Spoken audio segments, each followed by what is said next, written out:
Good morning, St. Francis, and good morning, people of God. It is Thursday, the sixth day of October, 2022, Thursday of the 27th week of the year, the 27th week in Ordinary Time. It's also the memorial of Saint Bruno. Saint Bruno, one of the great Benedictine reformers.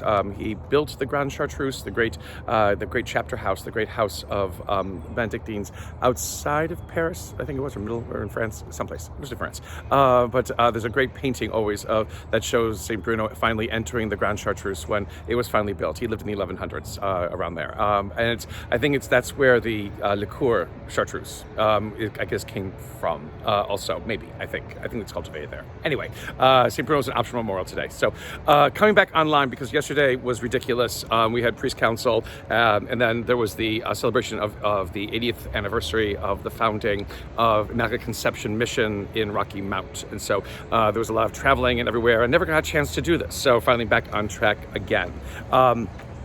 So on this Thursday of the 27th week of the year, we finally come to the point at which St. Paul loses his patience, loses his cool, and basically writes to the Galatians, you are stupid people. And it's wonderful that the reading begins today with, oh, you stupid Galatians, how can you be so dumb?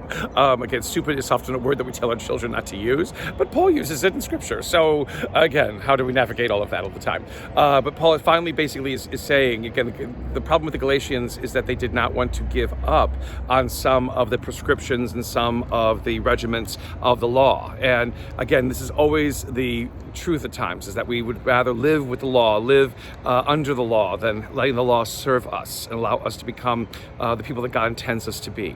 We were not meant to serve the law. The law is always meant to serve us. And what Jesus does is to show that again and again and again. The Galatians, unfortunately, are not ready and willing to kind of give up on that embrace of the law only, and to move into something new, into a new horizon. And Paul basically calls them dumb. Paul calls them stupid. Paul loses all of his patience and says, look, you're never ever going to become who God intends you to be if you become enslaved to the law. And if you do not allow the law, you do not allow Christ and God to interpret the law in the best ways, to allow us as human beings to achieve the fullness that God intends for all of us.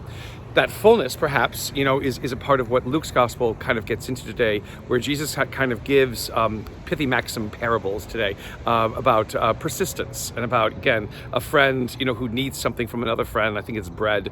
And although it's late at night, the friend who needs the bread will continue to pester his friend until he opens the door and gives him what he needs. And the same, Jesus says, is true with God. Again and again, let us badger the Lord.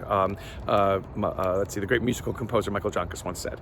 And so that is what we are called to do. Our Orthodox brothers and sisters sometimes understand that better than us in the West. But to be able to badger the Lord, to continue to ask for the Lord, to be persistent in what it is that we need from God, is one of the great privileges that we can offer.